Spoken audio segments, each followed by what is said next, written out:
Are we being recorded? Yes. All right. So it's 5:30. This is the work session meeting for City Council of Minnetrista, February 22nd, 2022.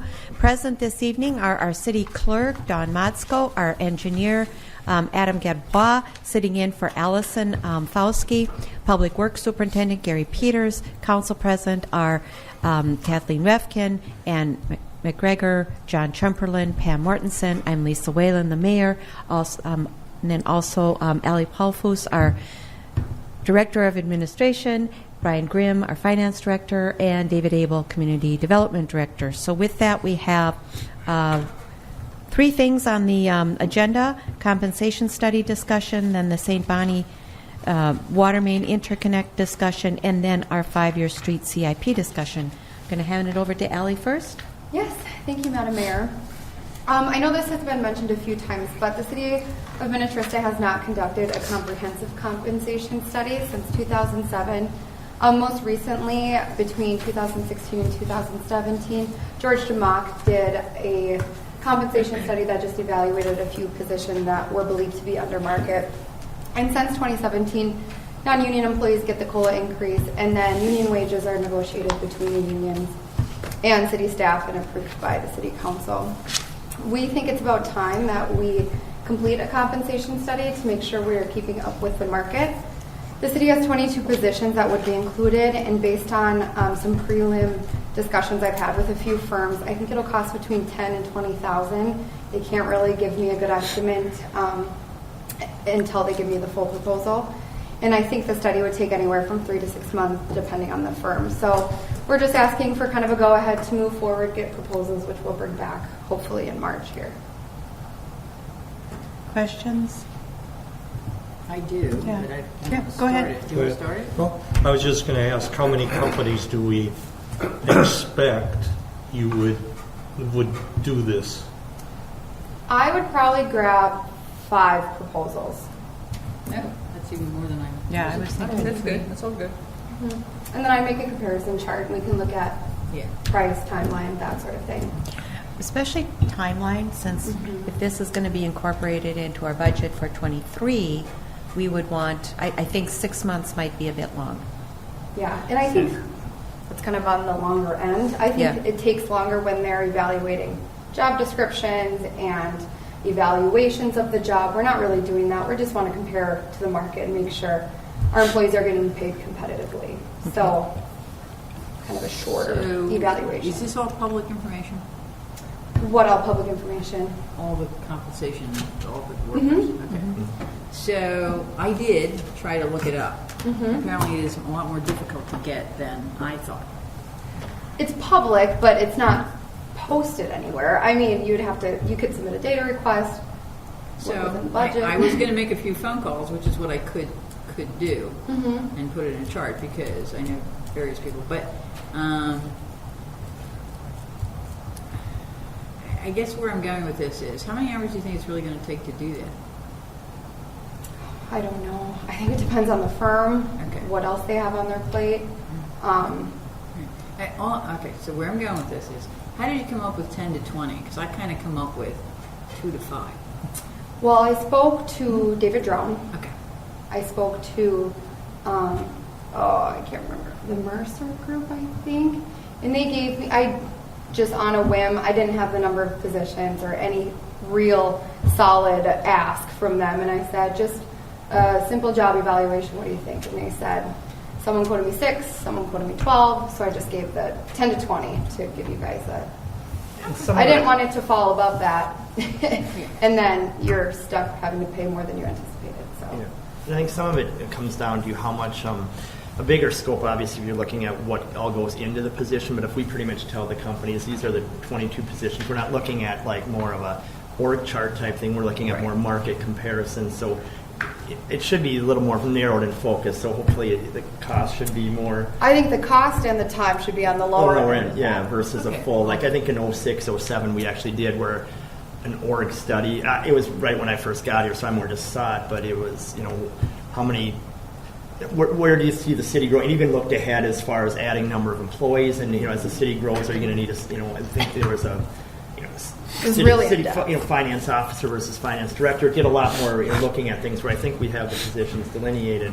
And we even have a lot of probably some of the groundwork as far as we do the union negotiations Yeah. every 3 years. So obviously some of those positions are, I mean, just by going through the negotiation process, you're probably closer to market than just getting a standard cost of living based on what you think people should be at. So. Yeah, I think our union positions will be pretty much at market. It's our non-union that I'm more concerned about because we haven't looked at them. Well, do we even want to include the union positions then? That was where I was. Because that We could talked that would about- eliminate about, what, 16, 17, 18 people. That's just people. We're talking positions. So it'd be police officer, sergeant, lieutenant, maintenance lead, and who else is over there? Water. It eliminates 6 About 6, yeah. The 16 would just be non-union, right? If it's 22 is including Yep. those 6 union positions. Yep. So- But I don't want to. I just want to make you aware. I don't want it to seem unfair to. It may come in our benefit come negotiations that we have this information if it's only 6 more positions. I can also look at the price difference. Eliminating 6 positions, it might just be worth it to do it. But Or could you That's just up to you guys, spec I it- suppose. Could you spec it out both ways? Yeah. Or something as an addendum almost? Here's the base 6 and adding 6 more? Or I don't know. yeah, I mean, if we're doing this, my thought is to do a global look at it. But that's up to you guys. I don't know the price difference. Is it Well, $1,000 my take for- is I don't want to spend 20,000. I think that's a bit high. I think that's going to be high, though. And so I guess somehow or other I'd like it broken down so then we can determine, because the union contracts are kind of set.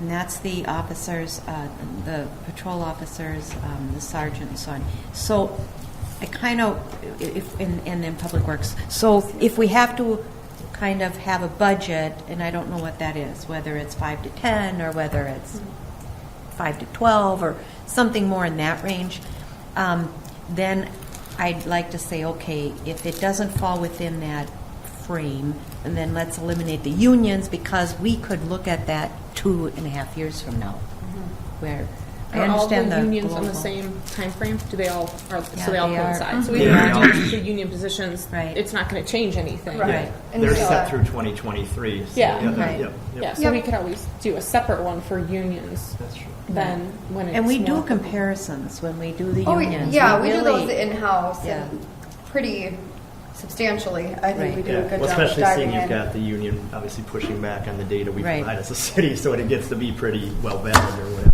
Right. But if you tell me to keep it under, I won't even present proposals that are over a certain amount if you don't want me to. I don't know what amount we want to get there at. Well, that's why I asked you about. Yeah. Okay, first of all, I think you've done a really good job in delineating the potential of what the study would look like. And I was thinking that maybe you could estimate the number of hours that it would take to actually do it, and then estimate how much that would be per hour, that kind of thing. And so, what I'm going to say to you, are you only asking agencies as in firms, or do you have individual consultants that you could pay? Because It would likely be a firm, or I can ask for proposals from individuals too. I think this George, whoever is his own He is person, he and broke he does out it from something. himself. Yeah. My gut feel is that individuals are going to be less expensive, and you can still get just as good a job. So I guess that part you're going to have to come back with. Yeah, All no, I'm I asking can is that you delineate the project so that we have represented the residents' money going into this project correctly. That's all. Okay. When they do the comparison study, what do they pull the entire metro, just towns about our size? Like, how do they? I think that's something we'll discuss.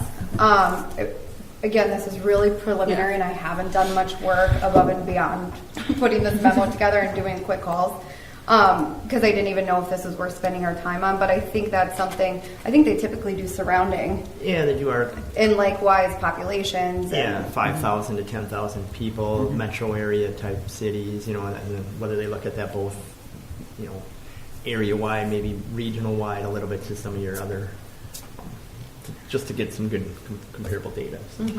What info do we define to them? Not just job title, but key responsibilities under the job title? So I'll you know probably- you're getting apples and apples? Yeah, so I'll probably do title, description, current pay, pay range, point evaluation, and they'll kind of take it from there and compare to likewise cities. Because you some cities you don't have a one-to-one match. Right. We have a few not benchmark positions, like our utility billing recycling or coordinator. Yeah. is a yeah, different our position. accountant, even my job, they aren't benchmarks. It's not like a clerk or a planner. So they'll evaluate those with other cities. Okay, well, bring it back. I know that our pay range has come up a couple of times, and I know we want to make sure that we retain our good employees, so. And I just did mine on my own last year, and a lot of the non-union are definitely under market. By how much, that's kind of what this is for. And then you guys decide if we want to do increases or not. So I won't bring you a proposal for $20,000 though, I promise. I'll just throw those out on my own. So are you bringing back a proposal to go out for quotes on this, or are you looking for the I'm just quotes looking out? for direction to give me the okay to go out for proposals. I mean, because it's only 10, we don't Yeah. need No, I'm an just saying, RFP or yeah. anything. Are you okay with setting a dollar amount? Okay, Yeah, just going off for go with proposals, but I quotes. don't think we need to include the union positions, just because they're set for the next couple of years, and I think, and we look at those pretty closely and pretty broadly when we redo our union contracts. And then when, and obviously, I don't think we need, so I know in past studies, sometimes they've rewritten job descriptions and stuff like that. I don't think we need that. If they can't find comparables based on the current job descriptions that we have, then they can give us a range and just say, okay, well, whatever. But I don't think they need to do job descriptions. I think we really just want a compensation comparison. Agreed. Yeah. So. In that up to 10,000. Yeah, I mean, you can tell us whatever they bring back, but Yeah. we are Well, yeah, probably just not use our going to, judgment and we're not going to it sounds- consider a $20,000 Exactly, I study. wouldn't even bring that. So I'll make sure there's a decent amount of proposals under what Yeah. I'm thinking Okay. you guys are thinking. Okay. Water interconnect discussion. Who wants that? I'll start Okay. it. Do we see if that picks me up or not? But so I'll start it. I think the graphic in the memo kind of tells the whole story. And this is really just a discussion for the council to have on, just giving us the direction to approach St. Bonnie about these interconnects, open the dialogue. There's really no information that we have on our end besides we know that they're there. Gary just informed me 2 of them basically aren't ever even operated. They're just our infrastructure that sits there right now. Which two? That's the southerly 2. Southerly too. Yep, the one on Glacier Road and then the one on Wildwood and Gary and I will tag team this. But so St. Bonnie, are they adding meters coming up that you're aware We of? would add meters if this would go through. It'd be We a would joint add. venture between both cities, Right. and it'd be a bidirectional flow meter. So if they would need water, vice versa, Yep. it would read. So they're not currently metered, so they need to be retrofitted. But what's before you this evening is just, hey, should we start to have that conversation? There's a draft letter from the mayor. So I know maybe Mayor Whalen, you want to add some information to Well, that. But the reason I thought it would be important to draft a letter specifically addressed to the mayor and council to make sure that this request gets to that level. We had a meeting with St. Bonnie. We had the Public Works people, the city administrator, and the mayor. And the mayor and the Public Works people were very much on board. They were, yeah, let's do this. I'm a little concerned that that's where it's going to stop. I wanted to advance to a council discussion. So that's why I wanted to address it to the mayor and council, because then the letter has to go to them. And we can follow up with phone calls and say, we'd like to talk to you at a council meeting. When would be a good time? And we just wanted full approval from the council to kind of move forward in that direction. And as you saw, the letter says either a permanent interconnect or else just a temporary interconnect. So one of the things that the administrator brought up is her concern was their allocation, and they currently don't use their total allocation, and it's pretty substantial. I think it's 200 million or some gallons. I don't know what it is. It's like 107 million. Yeah. They have appropriated, and they most ever uses 90 million For pumping. for pumping wise. But the DNR allows them. So normally it's below. I think the public works staff said it was 79 million last year, and that's during their dry spell. So Right. they have plenty of room on their on their scale. And so we thought if they're adverse to doing a permanent interconnect, we'd like to at least approach them and ask them if they'd be interested in doing a temporary interconnect should we get to the point in our water infrastructure that we might need to do that.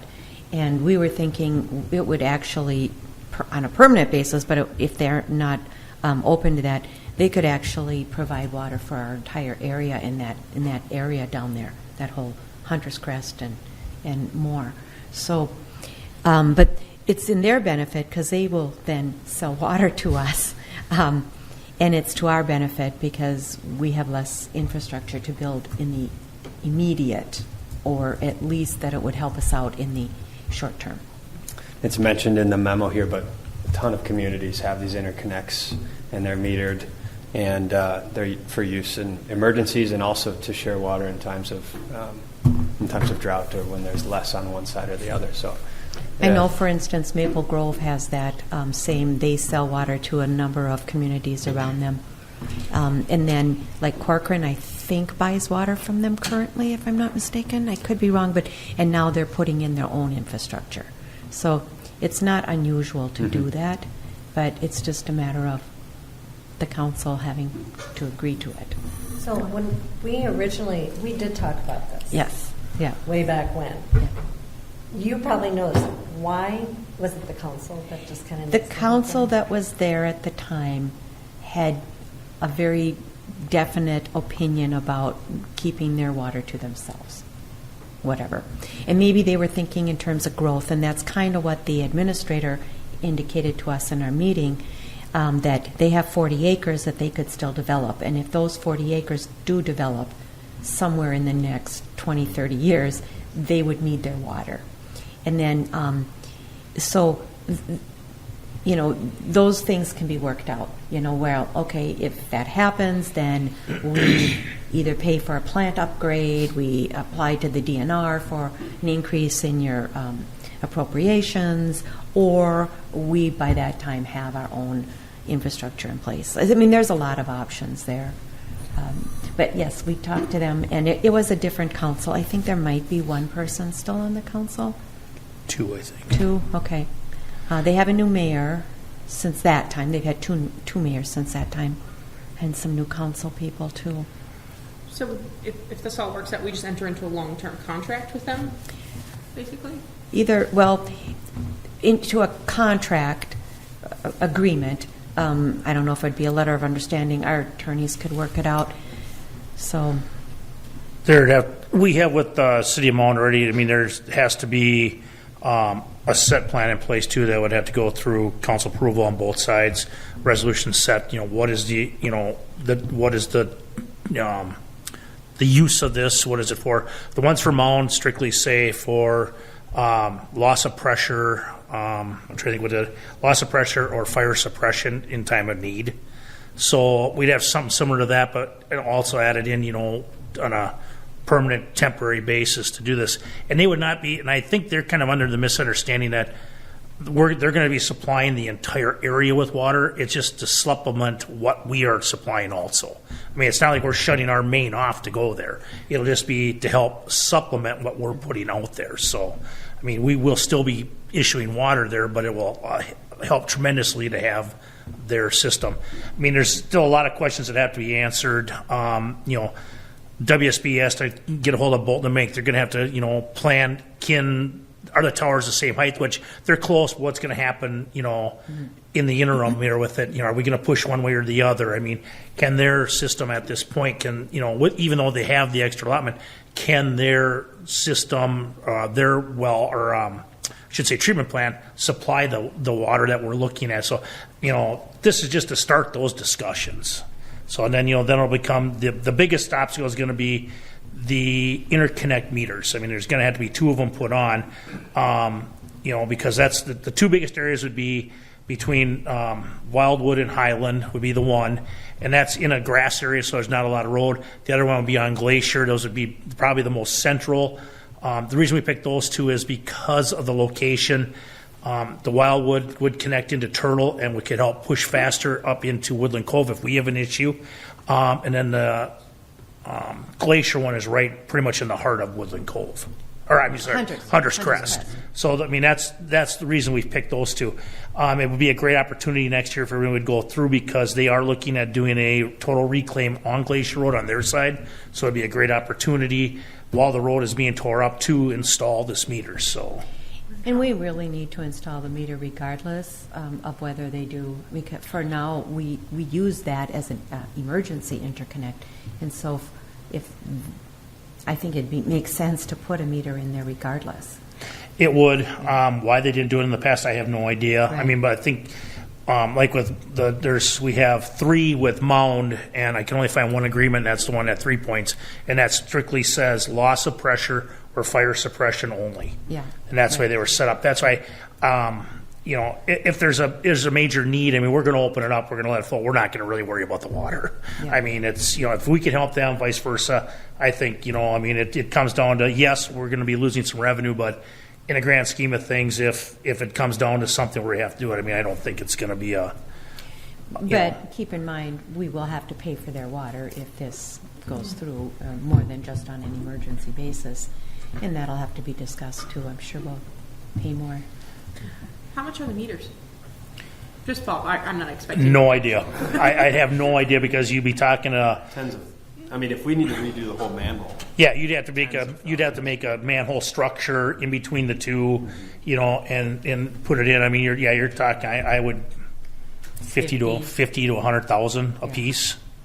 I mean, they're not going to be cheap. Because you're talking some major infrastructure that would have to be put in place to house this, and and to make it accessible, and then it'd come to. I mean, would we add it to the SCADA system? Do you make it so it transmits signal, or do you have somebody go out and read it? So I mean, there's a lot of other factors that would have to come into play. Right. So we'll look at that, but the first step is the letter. If this comes to an agreement, how does that, do we still need the wells? And how does that change our plans that we're thinking of doing for water? This would just be a temporary solution in the meantime while we're waiting, because the fact that we don't have the wells being drilled right now and in process, so this would probably get us by for a couple of years, while everything's under construction and getting things needed. The wells and the treatment plant are still going to be needed, but it just kind of supplements that. So what this will help is, especially in the Woodland Cove area, it'll push more water into that area and help this, future growth that's coming in right away. So that'll help immensely in that area in the interim. Plus, if you recall, Johnson was telling us that we anticipate about 100 new homes in Woodland Cove a year. But if that were 150 homes a year, then this would help that as well. So we wouldn't be quite under that pressure.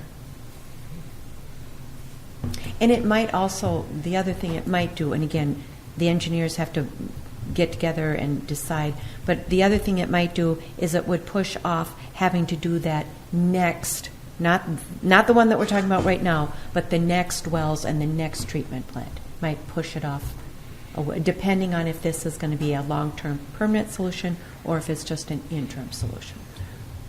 Does St. Bonnie use WSB, or do they have their own engineer? Or?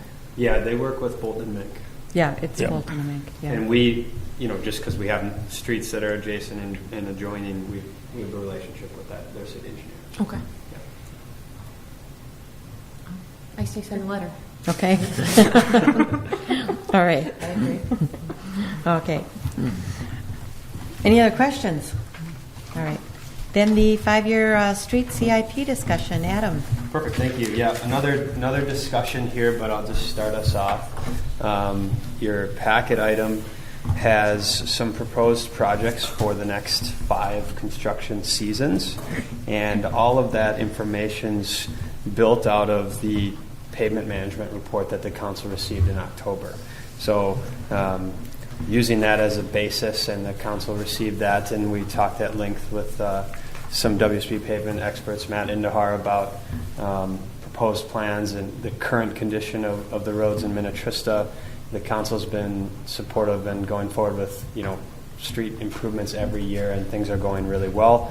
And historically, how it's happened is we kind of talk about next year's project, maybe the year before or a little bit over, and the goal here is to set up a framework for 5 years, and we can start answering people when they call, when's my street going to be done? We have an idea. But this is just a discussion and something to launch off of that we can talk about this evening. And things can be shifted. 1 year can be moved to another year. Nothing's locked in, but we do want to keep an eye on what the PCIs are, and we just don't want to let something get too far behind or move something too far out. And so, as the council's aware, we've already got a project for 2022, and we're excited about the Jennings Cove neighborhood and getting that done. And we've got way advanced in terms of timeline on getting that out there, and we're looking forward to a successful project there. But there is quite a bit of budget available left for 2022, and so the council's had a number of discussions about the neighborhood along Tuxedo, which is on your second page, the map there. That has a number of rural streets, some narrow rural streets down there that are listed that are ready for something. The Public Works spends a lot of time patching down there. The roads are in rough shape, and as you'll see by the colors, and actually, it's probably too late, but these are the maps. If you guys haven't had these yet, it's just a map of the city with all the PCIs. This was in the pavement management report, just if you wanted to flip through as we talk. But that neighborhood is ready for some pavement rehabilitation. Councilmember Shumperlin emailed me over the weekend, and Allison as well, just to ask about this neighborhood, so I'll address it right off the bat. Is you can see some reds, some oranges, and yellows. And you see the proposed improvement is a mill and overlay, edge mill and overlay. And his question was, well, maybe these should really receive reclamation. And the answer is that they probably should, based on the PCIs. But the direction and discussion we've had as staff and as council is it's time to start getting, ahead of some of these neighborhoods so we can really focus on the pavements that are able to be saved and get on a maintenance path that's recommended. And so the goal with this neighborhood was to come in, perform an edge mill and overlay. That gets rid of some of the pavement distresses, put some 1.5 inches of new pavement on there. You're going to start to see reflective cracks, but in general you have like a relatively smooth roadway for a number of years. And Gary's crews can limit the effort that they spend on their patching. So that's the idea with why this neighborhood's included. And so before moving on to any future years, are there any, I know Councilmember Trumperlin had that question. Does the council want to discuss that methodology or that ideology, I guess, around performing maintenance here? You'll remember in 2020, we did something similar with Retreat, Sterling, and Game Farm Circle, where borderline, but we overlaid them so that we can move on and focus on other. Yeah, Adam, I think in past meetings we've discussed, and we realized or were told, whatever, that 1.5 inch to 2 inch overlay is going to probably extend the road by another 10 to 12 years. Yeah, I like And that. so Right. that's one of the things we're looking at, if you recall. If we can extend some of these roads another 10 or 12 years before we have to do a full reclamation, it will buy us some time in order to catch up, if you will. My only concern in raising the question, and it'll always be a concern, is one, I know the PCIs they're just a number. I mean, if they're professionally looked at and applied, I couldn't go out there and say, well, that's a 41 or that's a 52. But I understand that, and I think Gary told me in the past, don't get hung up on the PCIs. But you use them, or we use them, as to say, oh, is this a reconstruct? Is this a reclamation? Is this a mill or overlay? So my only concern, long story short, is if we go into these areas and we just kind of do mill and overlays on the whole area, and some of them are already in the reclaims, are we throwing some money out the window in that laying an inch or 2 inch over the top that just breaks down anyway? So I guess, and I'm sure you've got that in mind when you're picking these, but I just wanted to raise that issue. Yeah, it's a very valid question. I know it sounds like you have something to add. This is very similar to what we've done on Kennedy Memorial just a few years ago, Yep. and also with Wildwood, just to get it through 5, 10, 12 years. The road is not in the best shape, but neither was Game Farm Circle, Retreat. They were all pretty bad too. It's just to kind of get that in there, get that temporary on there so we can focus on the other neighborhoods. Is this something that, we would love to do as a reclaim? Yes, but our money, I think, is better spent waiting and doing like a North Arm Drive, or the major one that we're going to be looking at in a couple of years. It's going to have to come to light here is the entire neighborhood in Hunters. the Westwood, Morning View, Eastview Oh, that area, because that water main is pushing over 50 years old. There's been several breaks. So we're actually looking at a complete water main redo as well as the neighborhood. Concrete curb gutter, it's going to be a major project there. So, to do this, to get us by 10 years while we get that one done later, and keep pushing along, I think for the benefit of it, it'll be substantially paid for itself. Yeah, there's the costs that public works crews spend maintaining it, and so. But to your point, some of it, I don't want to use the term wasted, but you're spending resources here. You're not doing you're not getting it back to 100 PCI, right? You're paving over the imperfections, and you might get it to an 80, 85, which will also then deteriorate faster than a full depth reclaim project. But you're doing that purposefully so that there's streets like we can move forward here, like in the Turtle Creek neighborhood, for instance, that were constructed new when that development went in, and have received seal coats and crack sealing, and are now ready for a real 2-inch mill and overlay to extend their life another 20 years. So it's just the ideology of the council and how you all wish to proceed. And as I mentioned when we first started, we can just move these maps around year to year. If you say, well, maybe we don't want to do this anymore, we can knock that off and now program it in as a reclaim for, we can't do it this year, it's too late to do something like that, but plan it for a reclaim for another year. But based on conversations we've had in the past as staff and council, we thought, doing some of these overlays to kind of not forget about these, but set them aside for another 10 years and move on to some other streets is why we presented it. So I mapped these out onto the big database that we got back in October with all the streets. Yep.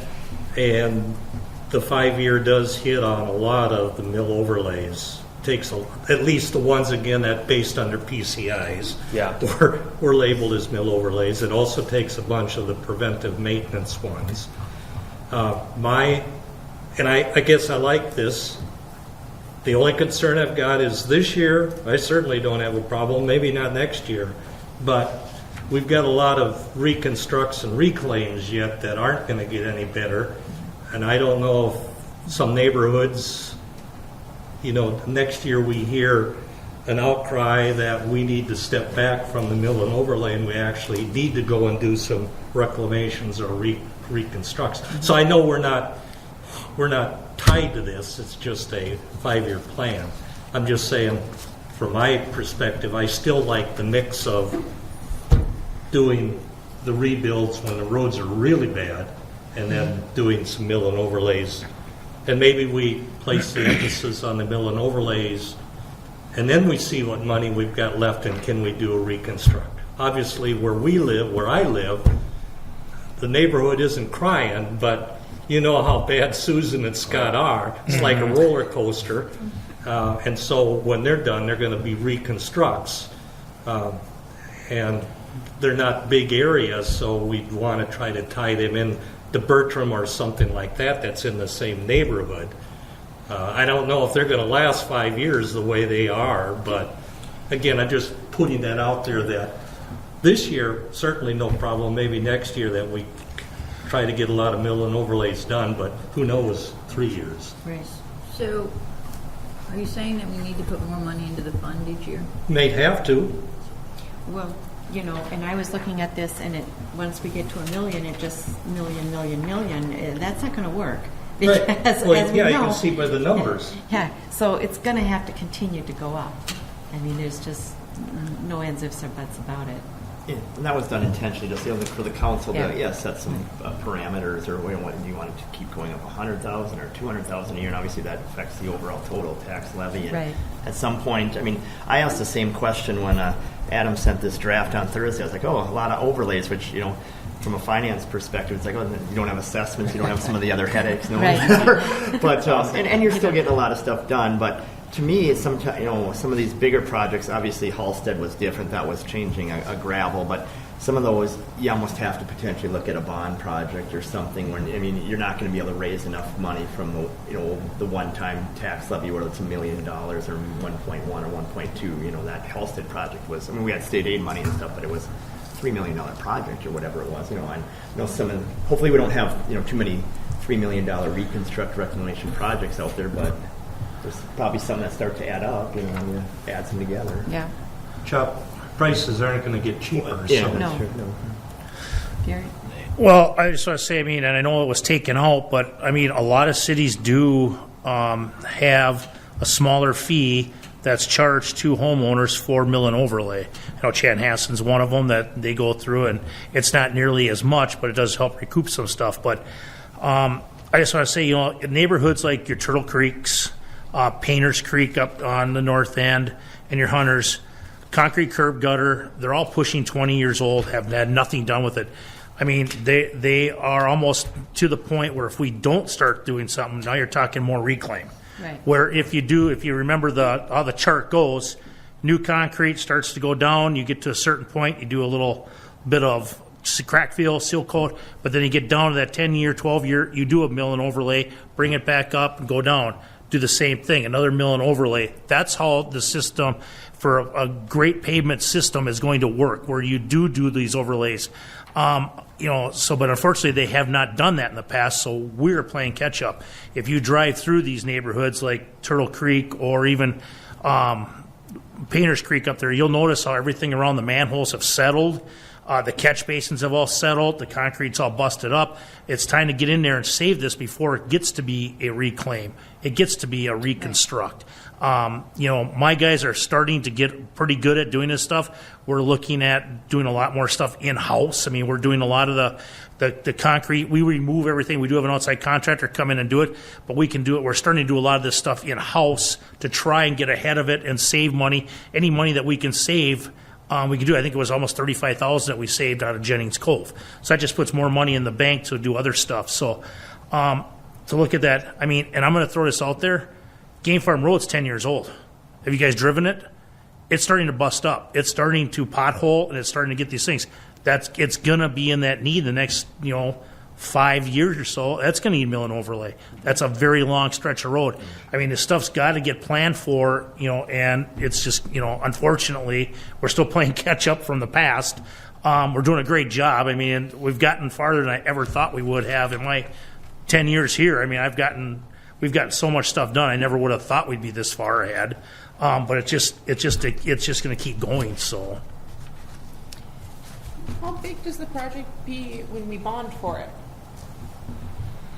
I mean, I'd say you'd be looking at. I mean, obviously, if it's outside the parameters of our budget with our, state aid, the tax levy annual, or so you'd be probably pushing, $1 million plus or something. At least. Yeah. There's a $1.5 cost to bonding, so you don't want to bond for little tiny amounts. I'd say I would say $1.5 to $2 million, yeah, whatever. So I would say I think 1.5 to the 2. Morning View neighborhood just east of Sunnyfield would be Right. a great option for a bonding project. As Yeah, you like mentioned, all the utilities, and then when you go and you're digging 8 feet down and you've got everybody's service dug up, you're disturbing so much of the underlying soils is when you need to put in a sand section. Right. Otherwise, you're going to have sediment issues. So that's going to be a big, what we've all talked about, reconstruct, which we haven't really done yet. We've done mainly reclaims, if the council's aware of. The other thing is, maybe what we want to do is maybe in 23 or 20, maybe in 23, whatever, we want to do overlays as kind of a pause on reconstruct. However, in the future years, we want to maybe do a combo of overlays and reclamation and or reconstruct.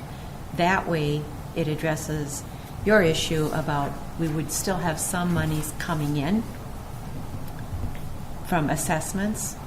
I mean, I'm missing an academic piece that we don't have to discuss here, but at some point in time, I need to try to wrap my head around how much money we need for water projects, how much money we need for the paving projects, and what impact it has on taxes. And I don't know that. So the water is completely different because the water is paid for by user fees. Utility rates. It's not yeah. taxes. Okay. So whatever we bond for. Yeah. Mine will show up. You're helping. Kathleen is helping. So, and then the water, so it's water rates, it's the WACA charges, so the WAC charges, the area charges per acre when a developer comes in, and it's the connection fees. Those are the three buckets that pay for all of the water infrastructure. And that's why every year we look at it, and Brian does a 10-year plan on the infrastructure, so we know that we're on track for our income versus expenditures. But are we going to have to do a bond thing for the water? Yes, oh, for sure. Yes. Yeah. And Right. that's where I'm going. Yeah, and that's to be able to spread it out so that hopefully our increases to the water system can be, they've been about 4% to the utility rate each year. And we're going to look at the tiered rates here coming up soon, and there's different ways to raise revenue, but you don't want to start having to get, larger than 5, 10, 15% water rate adjustments or people start to talk, Right. or question. Right. So. Okay, so, and again, balancing that with the need to have more money for roads, I can't wrap my head around it because I don't know enough. It gets to be more of an item for the people that are, it's different here because some cities I know even wrapped in water into their taxable bonds and stuff. Because everybody's everyone's on on water. the system. But, yeah. If everybody in the city were on water, it would be different. But only a third of the people in the city are on city water, and those people pay. And it's actually by state statute that you can't charge the people that are not on city water for city water. Thank you. Yes. And so you kind of have to separate the two. Roads, everybody pays because everybody has roads in the entire city. Okay, and you use a road, it doesn't matter where you live, unless you have a helicopter coming and going. But yeah. So everybody pays for that through taxes. Water infrastructure and sewer infrastructure is paid by user fees only. By user fees only. So that's not levied against property taxes. Okay. Does that help? A little bit, but it's, there's still. There's I'm at the big picture of the water treatment plant and possibly new water towers, versus. That will be paid for by me, the builders who do the connections, and people that when they break up So their it's yards. not just the connections; those things will be paid for too. Yeah. From that. Yeah, people Okay, that use okay. the water Now, all right, in those now- towers okay. are the ones who are paying All right, for now I it. understand. Yes. So if you switch from your well and want to be on the water, you will not pay for it. But to your point, there's obviously, and we've seen in our plans there's millions of dollars in needs for both roads and water over the next several years, and it's just Right. how we sequence and finance things and make it hopefully affordable. When are we actually going to look at that as a big picture? Summer? When?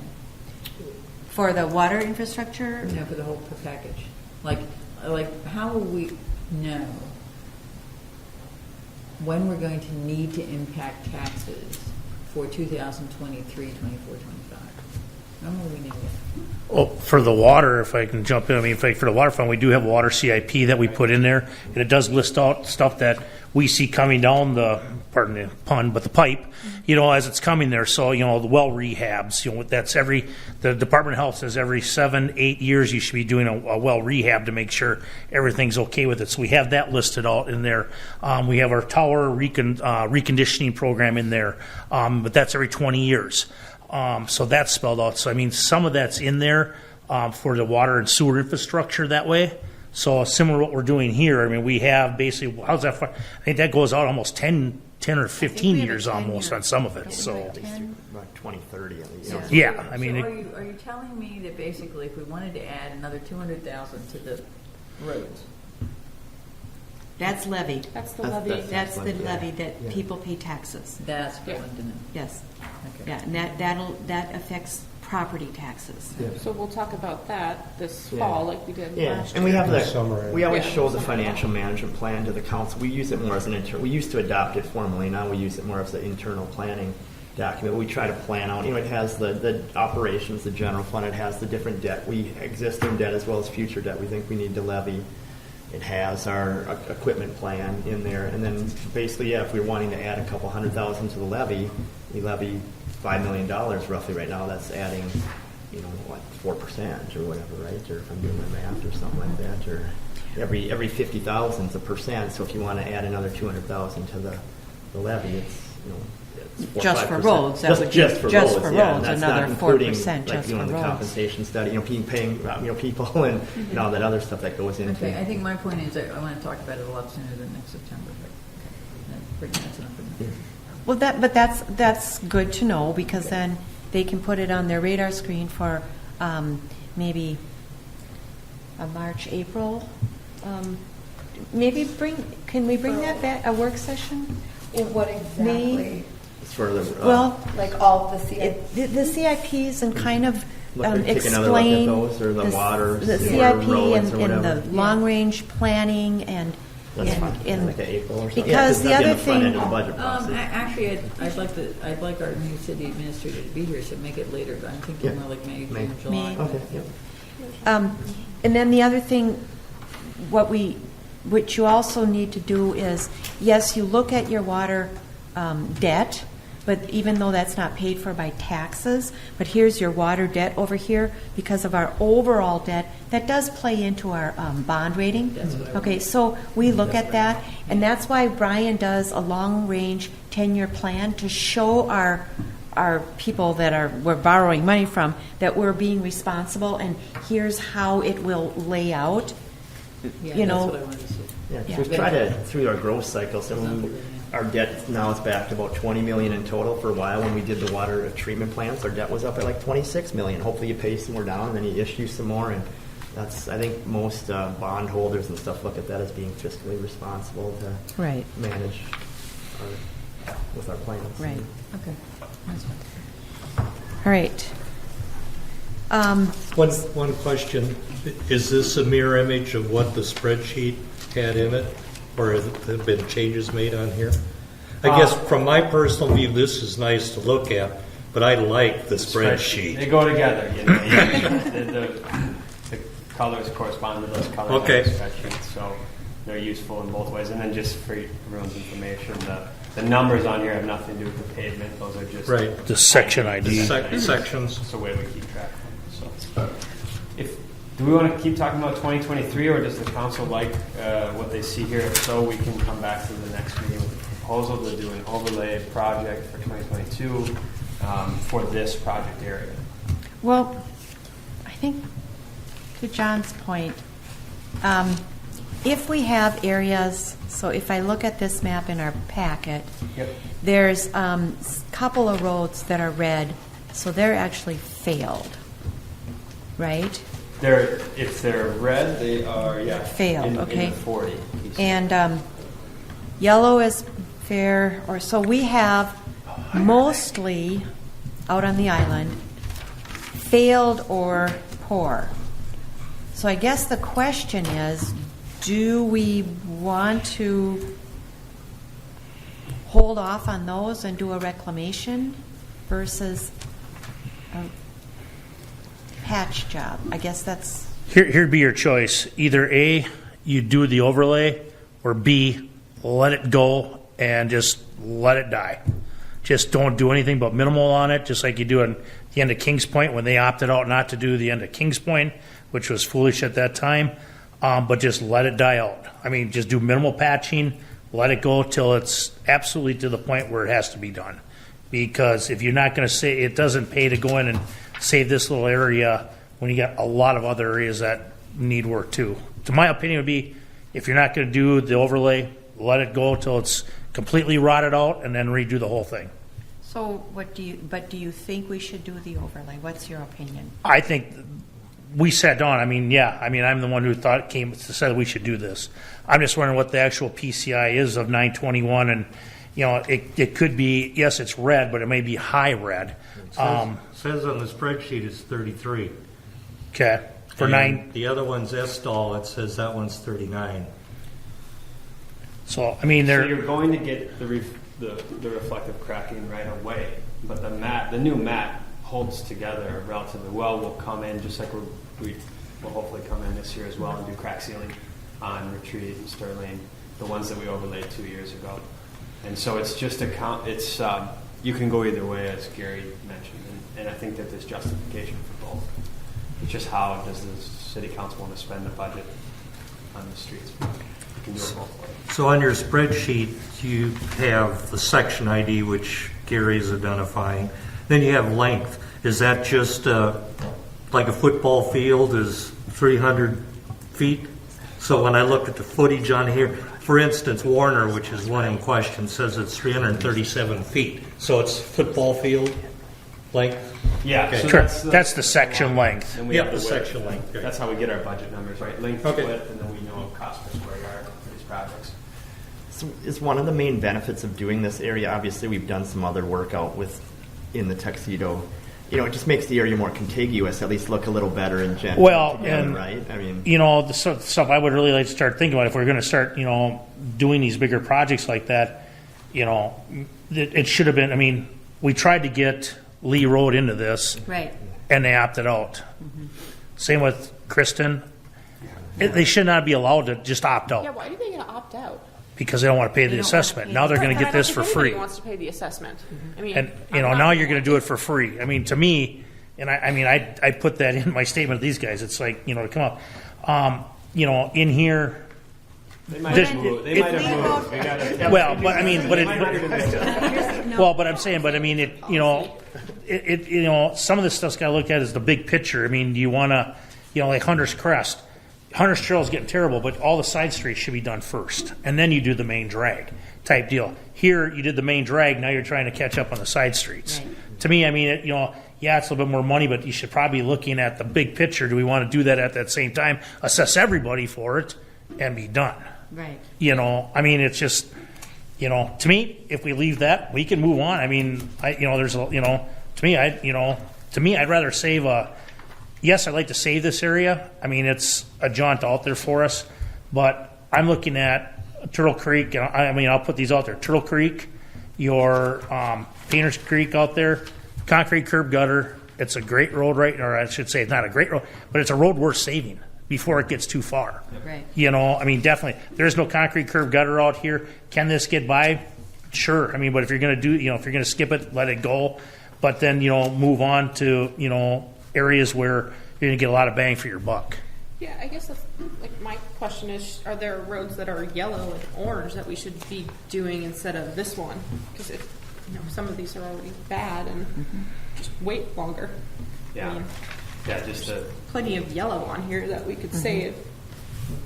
Yeah. the big thing too with obviously projects is trying to get them in a geographic location to get good bid prices. It doesn't always work out perfectly like that, and you'll see that from as we move forward to the 2023 proposed area. It's kind of that northeast quadrant of the city.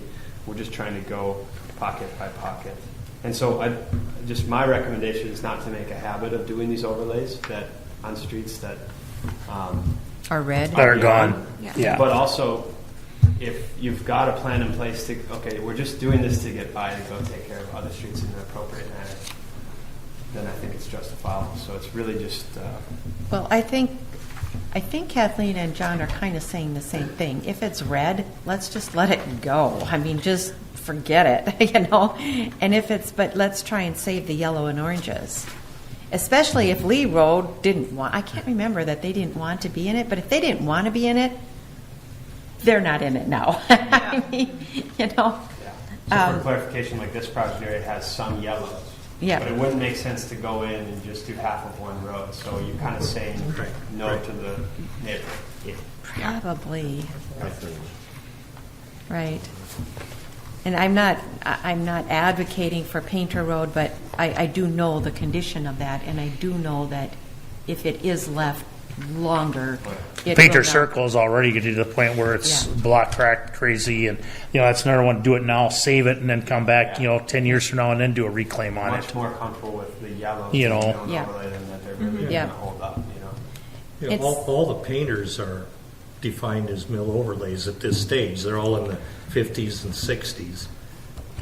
So if we move the painters up just hypothetically to 2022, would there be, and I know it's listed among some other roads in 2023, would it be about in that $450,000 range? Do we know? It will be less than that for just painters. I Okay. don't have For it. just painters, I think an estimate was 135. Was it? Does that sound right?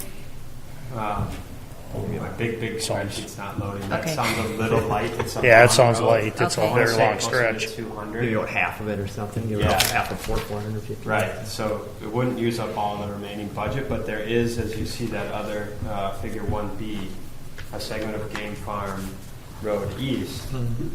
That seems a little random, but it's not. It's just a piece of pavement there that kind of got forgotten with the. Well, it didn't get forgotten. It was kind of also, Purposefully not, yes, though, right? they Yeah. wanted to, they didn't want it, and at the time, okay, at the time, it wasn't in horrible shape. Sure. And it was like, why dig it up and pave it? This was back in 2010 or 20, something. no, it was like in Oh. 2006 or 07. Yeah. And so it was like, well, do we dig it up and add more to the project because of, long story. So, yeah, but, yeah, you could do But- that Game Farm Road and Painter Road, I Might be an suppose. option. Might be an They're option. geographically Yeah. similar. And I invite you to, and I've said, we said this at Eden Prairie, I'll say it here, because the road's green, to me, and I've had this argument, go drive the roads for yourself and you determine what you think.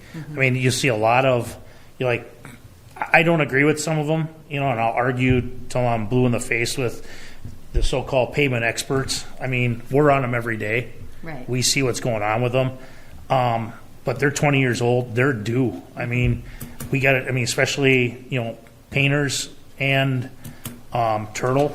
Turtle's getting to the point where if we don't do something, the yellows are going to turn to reds in a hurry. How much is Turtle?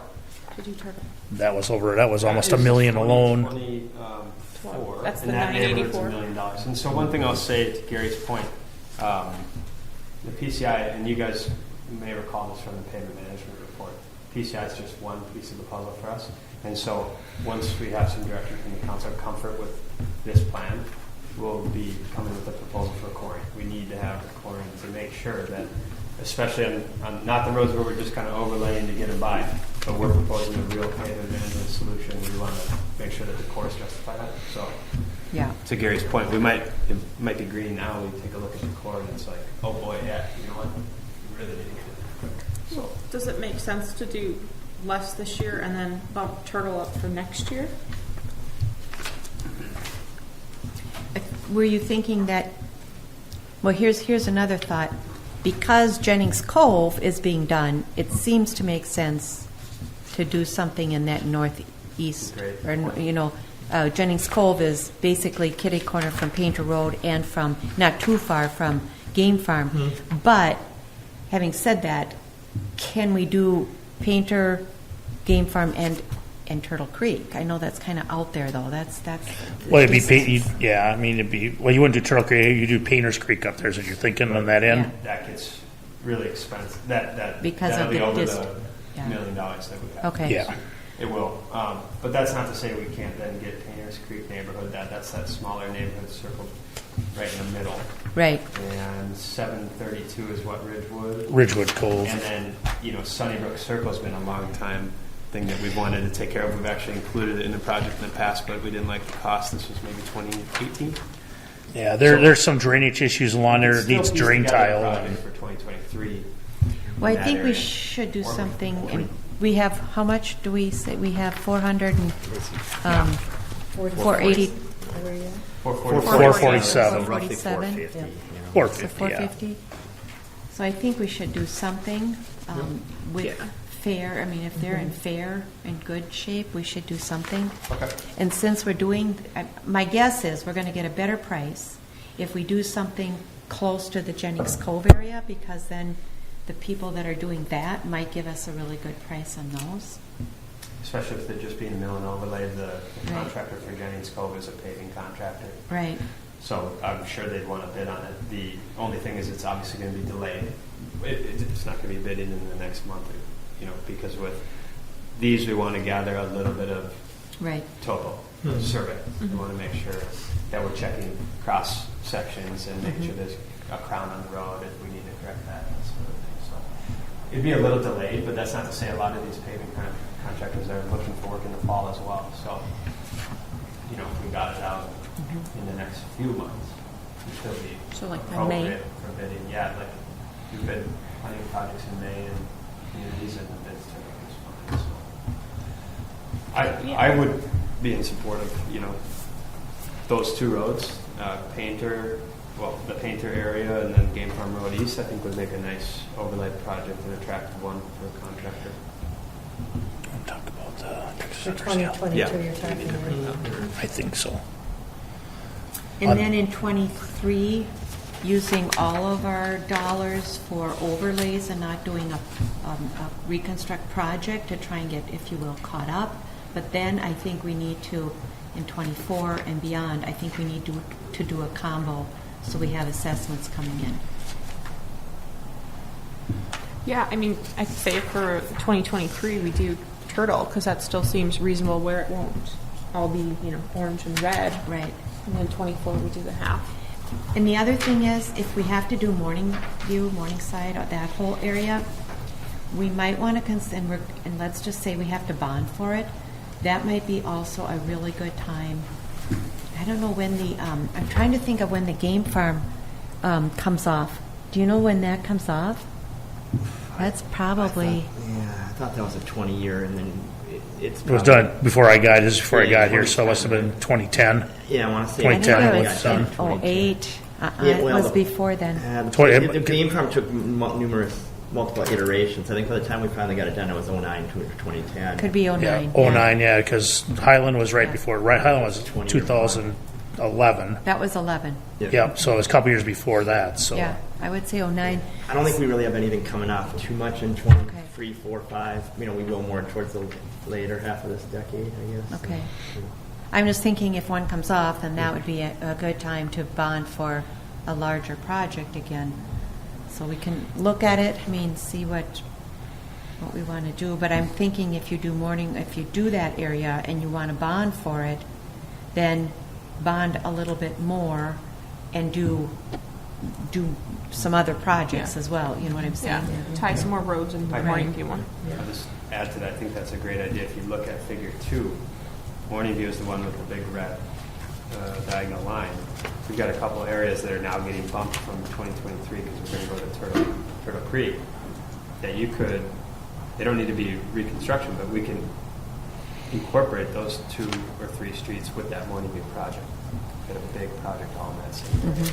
Most of it's a full reconstruct, but we still have a couple pavement rehabilitation. And by 2023 or even 24, we're probably going to be above or at least at the million levy every year. So maybe we only have to bond for the million. Yeah. So that might be something to look at too. But I think, again, sooner than later, it will probably ultimately save us dollars. And we're hearing from a few residents in the morning. Yeah. That was another question I had is these that are really in the reconstruct or reclaim, are we hearing from the neighborhoods? I get quite a few phone calls. The biggest factor is people are, the old generation selling, youngers are moving in. There's water flowing in my driveway. I'm getting water here, so we're out putting in a temporary curb, and trying to appease everybody to try to keep the water on the street and stuff. So, right now that is our nightmare area. So, and I don't blame them. You buy a, $1.2 million house in a lake, you don't want water running into your driveway. I No, get that. Gary, so. that's just the lot. We are hearing it from in there. It is, the other factor is not kind of what we haven't had a water main break now in 5 years since I've been here in that area. Before that, had several. That's the kiss of death. I know. You shouldn't have said that. I should have said anything, but So I mean, that's the other factor that we're looking into, so. So we could retool the estimate for 2024 to include a reconstruction in that neighborhood, just budget numbers. That still puts us in this plan into Hunter's Crest in 2025. And I think that's a reasonable timeline. We're not, we're still going to get on these streets soon enough. Plus, here's the other thing. If we're looking out 2 or 3 years, let's just say, I think that's good because then we can say, okay, for 23 we need X dollars, but in 24 we're going to need this many dollars, so split the difference so we're not doing these 5 or 6% increases we're going to do for this year, even though we might not need all that money, and then we'll do for this year to make, you know what I'm saying, Yeah. versus these, because we don't have to use up all the money if we're planning ahead and we know we're going to need this. It's just the increases will be What were we spread out this a year, little bit. 850? We got up to 875 for our 875. levy. Were we looking at another 100 and a quarter this next year? Oh, at least. I Okay. think Yes, so. that's, Gets us to the million. Right. But what I'm saying is if we're looking at 20, let's say during the budget process and during the CIP process, if we say, okay, in 23 this is what we need, but in 24 we're going to need this much, maybe rather than the 125 we're going to do 175. Okay. Yep. So, and we're going to have to be over that 1 million levy. Right. So this year we're looking at painters and possibly game farm, and then next year turtle. Yeah. Okay. Is that, hello? Is that, hear me? We're just, the one thing that's going to, and we're going to throw it out there for you, we've discussed this, it's a technique called Texas Underseal, which they, actually WSB did a big project, Eden Prairie, on this. What they do is you mill off the, 1.5-inch pavement, you come in and you seal coat it. And then once that is set, you come in, you sweep everything, and you pave over that. What that does is that the minor cracks are not going to reflect through as fast, and you're going to see the major ones that are going to come through, but the lesser ones do it. They did an anagram area, which is an industrial area in Eden Prairie, and it's off of Valley View Road down there by 494. And if I remember right, I think it was almost 2 to 3 years before the major cracks started really forming, and the minor ones didn't come through for another 5-6 years. So the Texas, so they did Highway 5 in that in Waconia as you're coming in, basically from the daycare there almost to 284 by Youngsteads. That was Texas Undersealed. I drive it every day. I mean, it's pretty interesting to see how that worked. I mean, this would be a great trial area to see what happens on a poor road like this. you might want to try that on Game Farm. Yeah. On Game Because Farm of Road, traffic. yes. Yes. Higher traffic, and so I mean, it'd be really interesting to see that. We've discussed that. We want to throw it out there, so maybe just a slightly higher cost on that.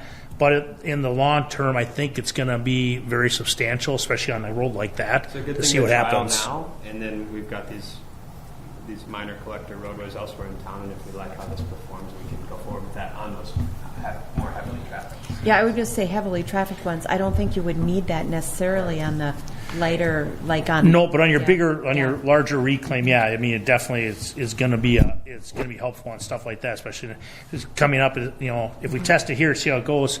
When we do Hunters, hey, we're going to do it on Hunters. It's just because not all of Hunters is going to be. By the time we get to it, unfortunately, Hunters Trail will be partially a reconstruct or a complete reclamation. The newer half should be able to mill and overlay. What was that called, Gary? Texas what? Texas Underseal. Thank you. It's an interesting concept, and it really seemed to work. And to do it on Game Farm, that's only what, about 1,000 feet?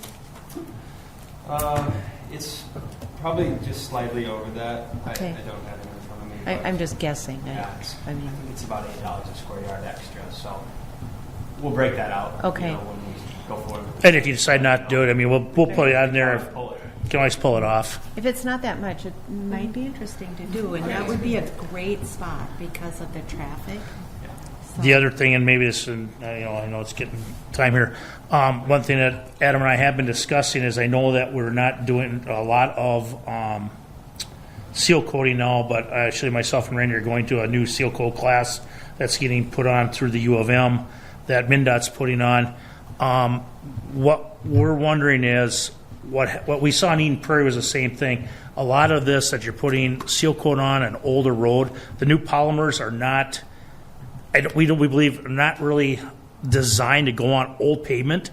So they were drying everything out. That's what we found in Eden Prairie. It dried everything out. That's what we're seeing here on the older pavement. It's like sucking the moisture out. So if you even look at Game Farm, you can see these potholes that are starting to form.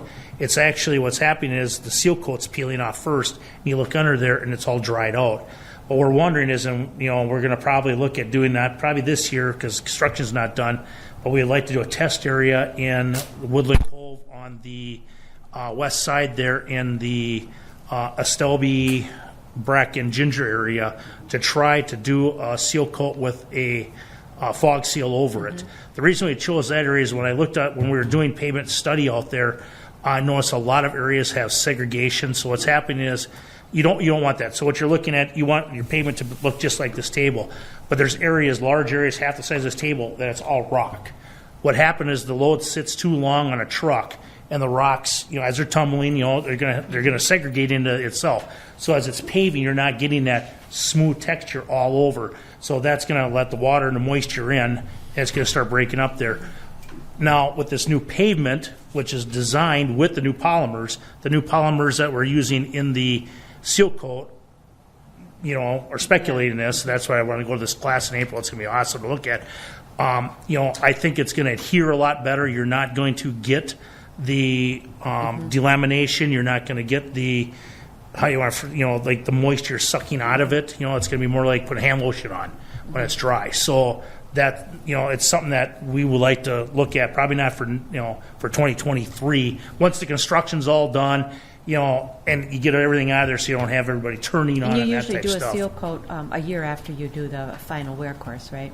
3 to 5. 3 to 5. 3 to 5. And then we so also it'll be have, perfect for that. And we also have, I think, some money, don't we, in Yeah, escrow we take for a some of fee. the seal coating? So, yeah, Yep. correct. Escrow. It was an More- escrow, now it's a fee. Yeah, probably for the last 10 developments in the last 10 to 15 Yeah, years, okay. give or take 10. What we would do, we would probably crack fill, and then do the seal coat and stuff and try that, they've had great, a lot of cities are starting to do what's called a fog seal over it, so they're locking Right. the rock So they're- in, so we don't end up with what's going on. Yeah. What we had in the North and South Saunders, Right. where every time the plow goes over it, peels off, and you get people complaining because their yards are full of rock. It really binds it in. So it's definitely, I think, worth looking into in this class that we're going to be taking. So one day it'll be very interesting to see. Tom Woods is putting it on, and he was the MnDOT guru for 40 years. He knows more about pavement management. I actually worked with him, with our guys in Eden Prairie, to do this study on what happened with our pavements in that area. So it'll be very interesting to find out. Okay. All right, do you have clear enough direction then, and what you need to bring back? Yeah, so I believe I do. So we're revising 2022 through 2024. We're going to flip things around. We need to rerun some budget numbers for 2023, or 4, which is going to include the morning view. Right. And so basically, I think what we'd like to do is basically revise this based on our discussion. Right. Come back. And I think talk that'll about be a it. good plan, because then if Gary or us get questions or people calling us regarding the condition of Morning View, we can say it's on the schedule for 2024. Yeah. Or, again, it can change, but still, it's good to know. I just had one quick question. Yeah. So are you looking at wanting to get going on a professional services for the mill and overlay for 2022? Are you bringing this back for the council to see once more at a We'll do work a- session before that, or what? Well, I think for thanks, Brian. For Me too. 2022, I think I have good direction. It's the Painters area, and then it's Game Farm Road. And the sooner we can come with a proposal, Yeah, we that's can't what quite I get think. survey yet. It's snow covered, so weeks don't quite matter at this point. Okay. But getting started early, as long as we have direction, we may as well. We could also come at that same But we time. need to do corings as well, so you need to bring back a proposal for corings. Correct, yep. And they can do that now. They can do that now. It's slightly more expensive if you do it with the frost in there. Okay. But if you want the data quicker, it's not a huge number. I can show it both ways. I think it would be good to get it sooner than later, because if for some reason or other we have to change course because of what the corings show us, Yep. we might have time to pivot. Right. So we don't get another Crestridge court. Yes, that's what I was thinking. Yeah. Yeah. Exactly. I don't want to be around for one like that. Yeah.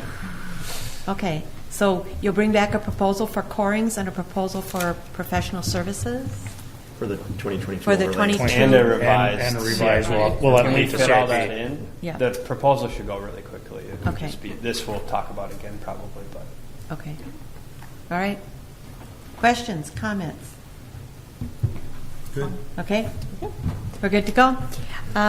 That concludes our agenda, I believe. Yep, 5-year CIP plan. So moved. Thank you. And is there a second? Second. Okay, thank you, Ann. All those in favor signify with aye. Aye. All those opposed, motion passes. Okay.